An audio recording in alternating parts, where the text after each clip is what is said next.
Allô, cher élève, je m'appelle Alexandre Bazinet.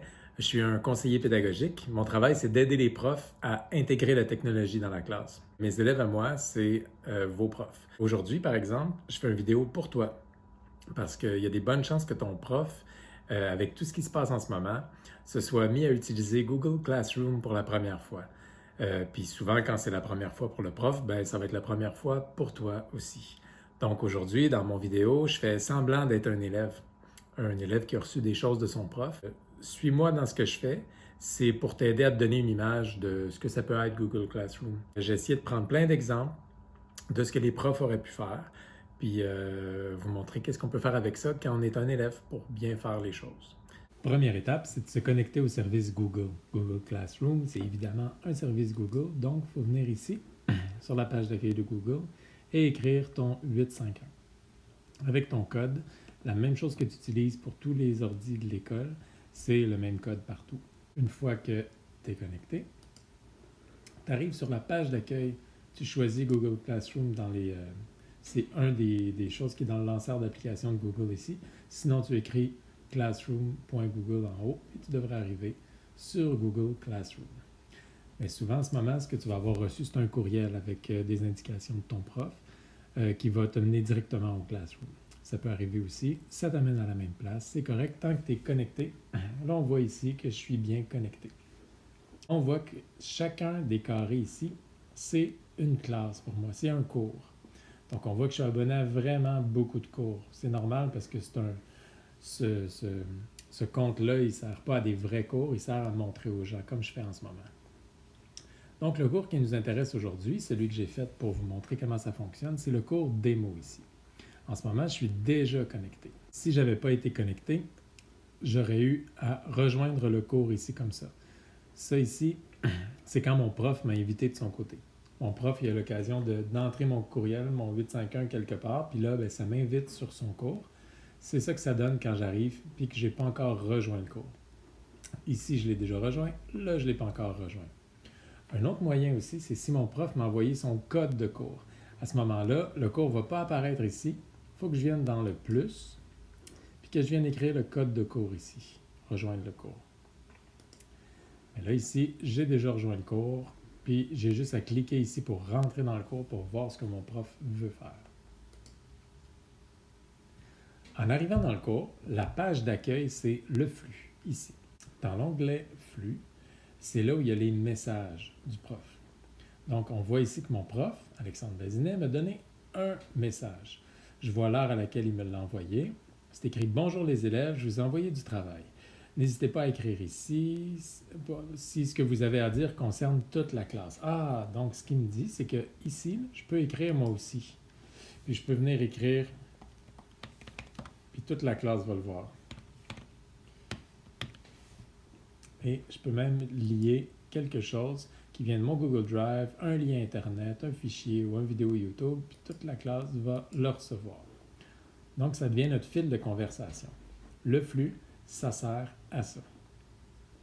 Le flux, il ne sera pas pareil pour tous les cours. Évidemment, les messages ne sont pas pareils dans tous les cours. Les messages, c'est le prof qui décide. Mais aussi, il y a des profs qui vont mettre plus ou moins de détails. Comme là, ici, j'ai un prof qui a mis une image. Je clique dessus et je vois l'image de mon prof. Je reviens. J'ai vu, on peut joindre plein de choses dans les messages. C'est le prof qui a le contrôle sur ce qu'on voit dans le flux. Puis, des fois, il y a des profs qui décident de mettre plus ou moins d'informations. Je vais vous montrer ce que ça donne si on voit plein d'informations. Là, je suis à la même place, mais le professeur a décidé d'afficher toutes les informations du cours, toutes les notifications. Donc, on voit qu'à chaque fois qu'il met un devoir, je reçois une notification. Je peux cliquer directement je peux cliquer ici sur chaque chose que le prof y a mis pour pouvoir aller voir ce que c'est. On voit que le message du début, qui était en haut tout à l'heure, il est rendu en bas ici.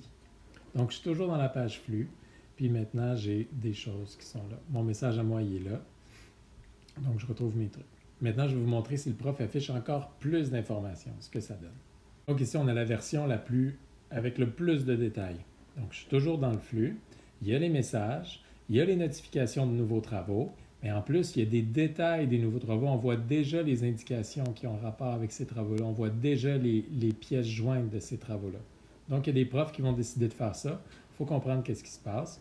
Tout ce que moi je vous dis, c'est que sur cette page-là, c'est pas nécessairement là où on travaille. Souvent, c'est la page où on communique, mais c'est tout. C'est pour voir un peu ce qui s'est passé dans le cours pendant qu'on n'était pas là. Mais c'est tout. Il ne faut pas plus se poser de questions. À chaque fois, on peut poser une question par rapport à ce qui a été dit, mais il faut savoir que tout le monde va le recevoir. Donc, si j'ajoute un commentaire au cours, par exemple, c'est super, ça me tente de travailler, je clique, je l'envoie, mais là, je peux être assuré que tout le monde va le voir. Il y a un commentaire qui est ajouté à ce travail-là. La page travaux et devoirs, c'est là où c'est là où l'action se passe, dans le fond, dans Google Classroom. Vous voyez qu'ici, il y a des gros thèmes. Cette semaine, travaux de recherche sur papier. Ça, c'est le prof qui décide qu'est-ce qui est écrit là. C'est pas toujours pareil, puis d'un cours à l'autre, ce sera pas la même chose. Donc, vous voyez que ici, cette semaine, ça me dit qu'est-ce qu'il y a, travaux de recherche, tout ça, c'est supposé vous dire quelque chose, mais il ne faut pas s'attendre à ce que ce soit pareil d'une classe à l'autre. J'attire votre attention sur les petits icônes qu'il y a là. Un icône comme ça, ici, c'est une documentation. Ça veut dire que ce n'est pas un travail à faire. C'est de la documentation que je peux consulter. Donc, je peux aller voir. Puis, je vois qu'il y a une feuille d'équation. Je peux aller la consulter en écrivant dessus. C'est un fichier PDF. Je peux aller voir. Il y a l'onglet « Questions » comme ça. On va aller voir tantôt ce que c'est. Ça veut dire que c'est une question que l'enseignant me pose. Puis, il faut que je réponde. Puis ça va rester dans Classroom. Ce n'est pas un document qui est joint. Ce n'est pas un travail à faire plus gros qu'une simple question. Ça ici, c'est un devoir. Ça, c'est les principales choses qu'on voit dans Google Classroom. C'est carrément un devoir. C'est quelque chose que j'ai à faire. Puis vous voyez que les petits icônes sont en grisâtre. Ils vont changer de couleur selon le cours. C'est-à-dire que ça s'adapte avec l'image qui est ici, l'image du cours qui est là. C'est ça qui va venir donner la couleur à tout le Classroom. Donc, une image rouge va donner des petits icônes rouges ici. Mais ce qu'il faut retenir, c'est pas tant la couleur, c'est surtout que si c'est pas encore grisâtre, ça veut dire qu'on a quelque chose à faire. Donc, moi, je viens d'arriver dans Travaux et devoirs, puis je vois que tout est en couleur. Ça veut dire que tout ça, j'ai à le faire. Avant même d'ouvrir les détails des devoirs, parce que je peux avoir des indications beaucoup plus claires que ce que je vois là, avant même d'ouvrir les détails, je vois des choses. Je vois le titre du devoir, je vois si c'est un formatif, un mini-test. Ça aussi, c'est mon prof qui a décidé d'écrire ça. Ce ne sera pas pareil dans tous les cours. Puis je vois la date limite. Ça, c'est important. Donc, quand mon enseignant a mis une date limite aux travaux, c'est ici que je peux la voir en premier pour voir comment c'est placé. Mais en passant, ils ne sont pas placés en ordre de date ici.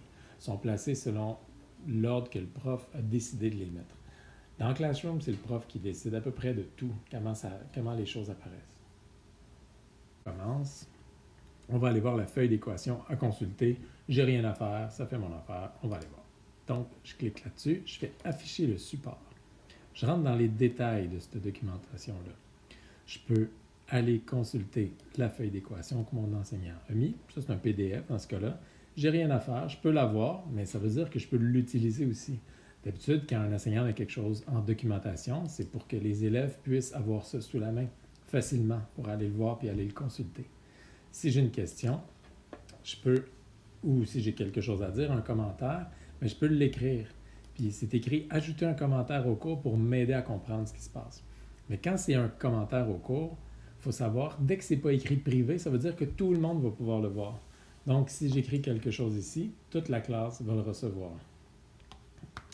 Donc, si j'écris simplement « Merci » pour vous donner un exemple, je l'envoie. En ce moment, tous les élèves le reçoivent. Puis le prof est averti qu'un élève a mis un commentaire exactement à cet endroit-là. Donc, je reviens en arrière. Je me suis occupé de la documentation qui est en haut. C'est parfait. On voit que mon commentaire ici est affiché. Il y a un petit 1 comme ça. On voit tout de suite qu'il y a un petit commentaire. Maintenant, pour savoir ce que j'ai à faire, par où je commence, tout ça, je peux regarder les dates. Je peux décider de voir qu'est-ce qui est encore en couleur. Mais aussi, je peux afficher mon devoir. C'est une des manières de voir ce que j'ai à faire. En cliquant en haut, vous avez vu sur « Afficher mon devoir », j'arrive sur mon endroit à moi. Donc ici, plus de thème, plus rien, plus de section, c'est tout ce que j'ai à faire, tout ce qui est attribué comme ça. Je peux filtrer les choses. Je reviens en arrière. Une autre manière de voir ce que j'ai à faire, puis souvent c'est la préférée des jeunes, c'est de venir ici, en haut. Moi j'appelle ça le petit hamburger. En venant ici, on ouvre ça, puis on voit tous nos cours. Mais surtout, on voit la section Affaires qui est en haut de tous nos cours. Je clique sur Affaires, puis ça vient afficher tous mes cours. Là, on voit que moi, je vous l'avais montré au début, je suis abonné à beaucoup de cours, donc j'ai beaucoup trop de choses à faire. Mais je veux juste me concentrer sur le cours que je vous montre en ce moment, le cours démo. Puis là, vous avez vu qu'en cliquant en haut, je décide de, au lieu d'afficher tous les cours, j'affiche seulement cours démo. Puis là, ça vient placer tout ce que j'ai à faire en ordre. Donc, ce qui est en haut, c'est ce qui est prioritaire. C'est ce qu'il faut que je fasse le plus vite possible. Donc, en haut, j'ai questionnaire 1 qui est pour demain à 11h59. J'ai le triangle rectangle pour demain à 16h59. Puis, ça ici, c'est juste pour demain, quand je veux. Je préfère que je réponde à cette question-là. Ensuite, ça va aller à mardi, pour ce jeudi et vendredi. Il n'y a rien qui m'empêche de le faire maintenant, mais au moins, je ne commence pas par ce qui est à faire pour vendredi, je commence par ce qui est à faire pour demain, évidemment.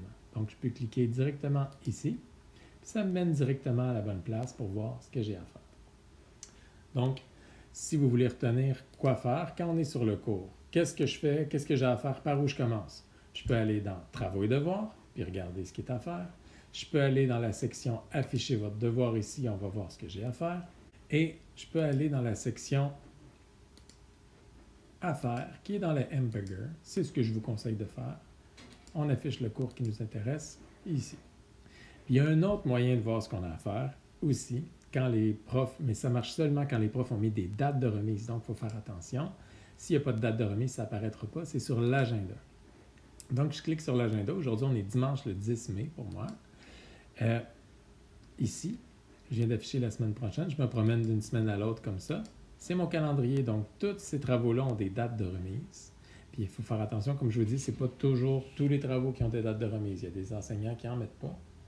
Je vais aller, pour simplifier les choses, dans la section Travaux et devoirs, juste pour vous continuer à voir cette section-là qui m'intéresse dans cours démo, Travaux et devoirs. Donc, je vais aller à faire cette semaine. Préfères-tu lire sur du papier ou un écran? Je vois que c'est une question. Puis là, en cliquant ici, ça ouvre les détails de ce devoir-là, mais juste un peu de détails. Je peux aller voir, pour le faire pour vrai, ici, là, souvent, il y a des élèves qui bloquent, là. Ils ne voient pas comment faire quelque chose. En cliquant juste sur un travail, on ne voit pas comment faire pour le faire, le travail, comment faire pour le rendre, comment je fais pour poser des questions. Pour faire tout ça, il faut cliquer sur les détails ici. Afficher la question ou afficher le devoir. Vous voyez, donc, je viens ici sur afficher la question. Il faut faire ça à chaque fois pour aller dans les détails. Vous voyez que c'est pas mal plus complet quand je me retrouve ici. OK. Date limite le 12 mai. Parfait. Préfères-tu lire sur du papier ou sur un écran? Là, j'ai rajouté, le prof a rajouté, en plus de ta réponse, explique-moi pourquoi. Donc, moi, il faut que je saisisse ma réponse. Pour mettre ma réponse, c'est ici. Vous voyez le petit carré à droite? Donc, je m'en viens. Je préfère lire sur du papier parce que bla, bla, bla. J'explique à mon prof pourquoi je préfère lire sur du papier, comme il me l'a demandé ici dans les indications. Je peux rendre le devoir. En cliquant ici, oh, c'est en train de le remettre. Et voilà, c'est passé de devoir à faire à devoir remis. Le prof, il va pouvoir aller voir ce que j'ai écrit. En passant, presque partout dans Classroom, il y a deux sortes de commentaires qu'on peut faire. Donc, si je n'ai pas compris la question, si je n'ai pas compris ou si je me pose n'importe quelle question par rapport à cette tâche-là que mon prof m'a demandé, je peux y poser une question privée, ici, ou je peux y poser une question qui concerne toute la classe. Donc, si ma question, je pense que tout le monde se pose la même question, mais je viens de l'écrire ici, tout le monde va le voir. Mais si c'est une question privée que je veux que juste le prof puisse voir, je viens de l'écrire dans commentaire privé ici. OK? Mettons, est-ce que j'ai bien compris la question?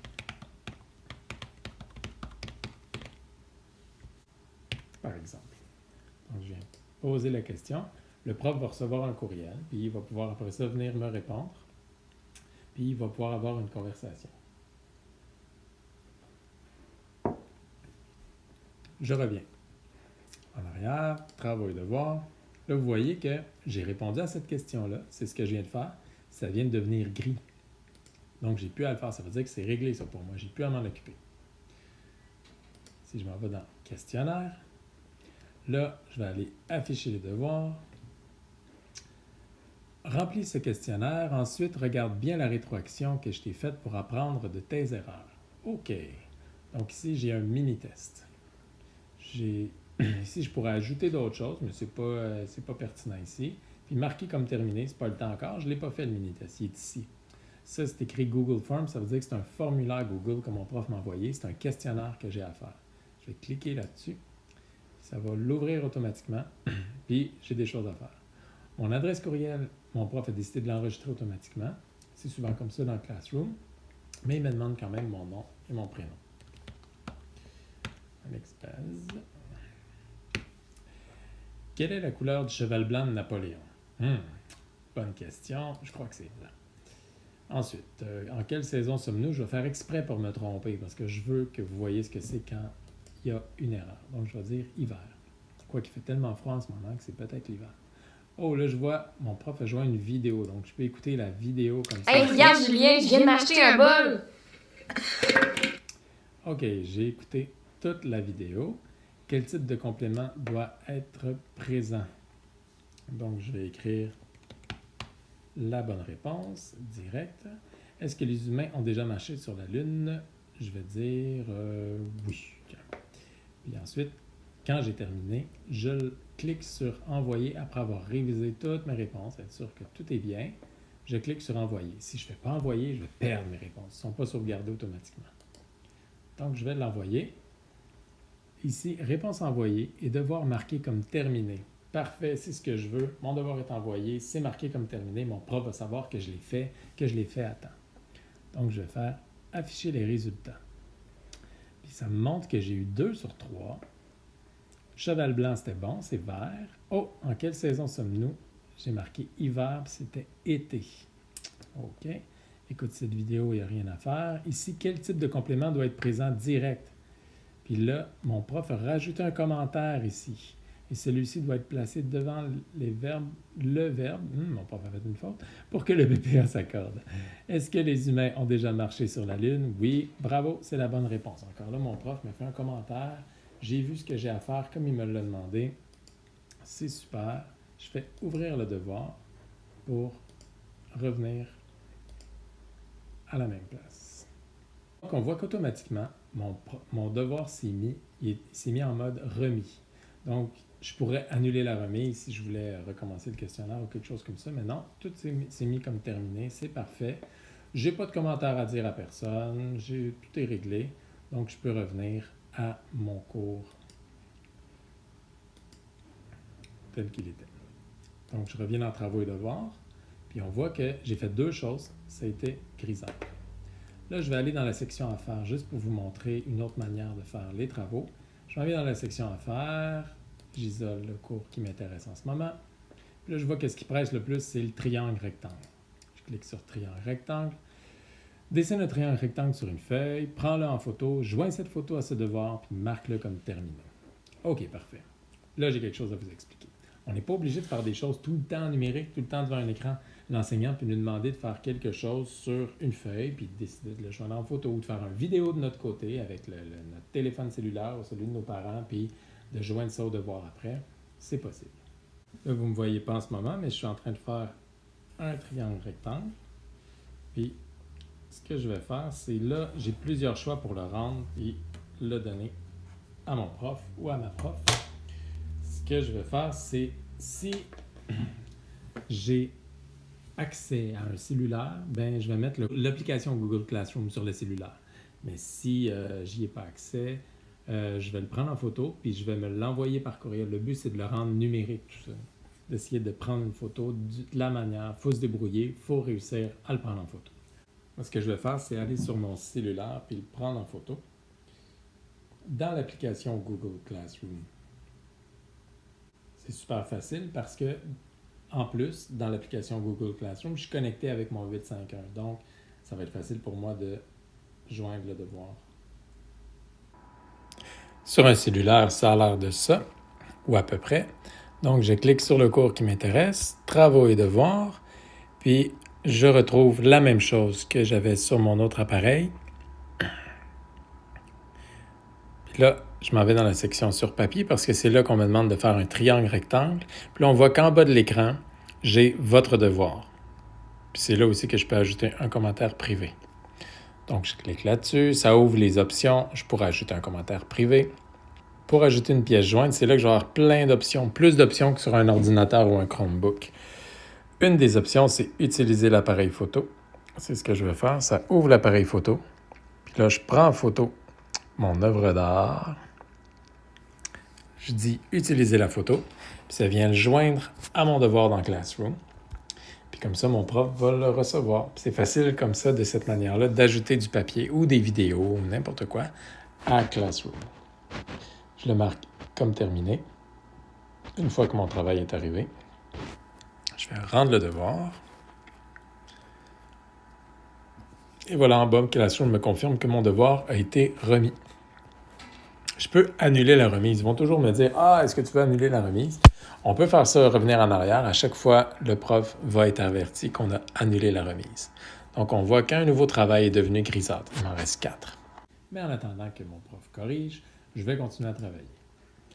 Donc, je m'en vais dans Travaux et devoirs. Je vais aller faire le travail 1. J'affiche le devoir. Donc, je vois ici que mon prof a donné le travail 1. Il n'a pas mis vraiment d'instructions. Ça veut dire que les instructions doivent être sur la copie du travail.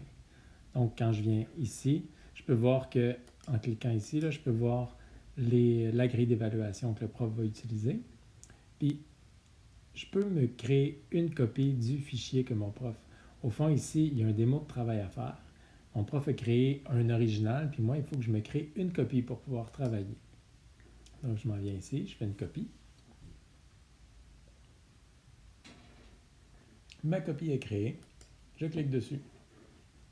Je vais l'ouvrir.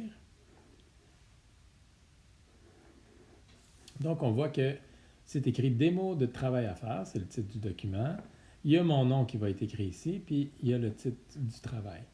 Lis bien les consignes et écris ton texte. OK? Raconte-moi un souvenir en lien avec un animal. Donc, je vais faire mon texte.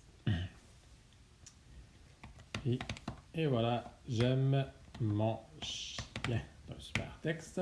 Donc, j'ai terminé mon texte. Je reviens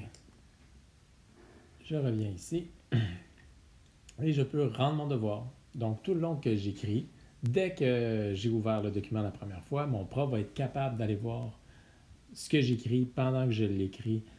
Je rends le devoir, ça dit oui, il y a une pièce jointe qui va être jointe, mon travail s'en va au prof et voilà, c'est super.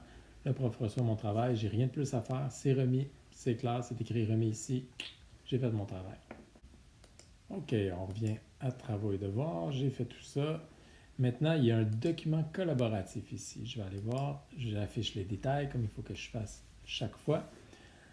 Document collaboratif pour la recherche sur les pays européens. Ceci est un document collaboratif. Ça veut dire qu'on partage tous le même document. On choisit une diapo, puis on apporte sa contribution au travail de la classe. Ça, c'est vraiment le fun. Ici, ce qu'on a à faire, c'est cliquer sur le travail. Ça ouvre le travail, puis on est tous en même temps sur le travail. Donc, tous les élèves font le même document. C'est pour ça que mon prof m'a dit « Prends-toi une diapo ». Donc ici, c'est la page d'accueil. Je choisis une diapo. Donc, je vais venir prendre la diapo 2 parce qu'elle est libre. Puis, je peux venir ici puis ajouter mes informations. Puis, tout le monde va les voir. Tout le monde va voir ce que je fais. Puis, j'ajoute des images, je fais des trucs, je fais ma recherche, je fais ma contribution. Puis, tout le monde va pouvoir le voir. Puis c'est correct parce que moi aussi, je vais pouvoir aller voir les autres puis voir ce qu'ils font, puis ça peut m'aider. Puis on voit qu'on ne fait pas la même chose que les autres, puis tout ça. Donc, ça peut être vraiment une manière intéressante de fonctionner qui n'était pas possible de faire avant qu'on ait des outils comme ça.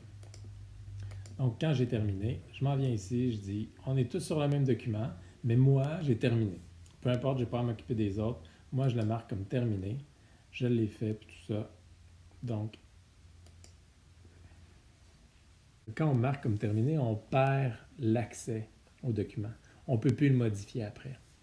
Pour le modifier, il faut annuler la remise. Puis là, notre prof est averti qu'on a annulé la remise. C'est possible de retourner dans nos affaires, mais il faut tout le temps le dire au prof en cliquant ici. Donc, on retrouve l'accès une fois que le prof a corrigé, en passant.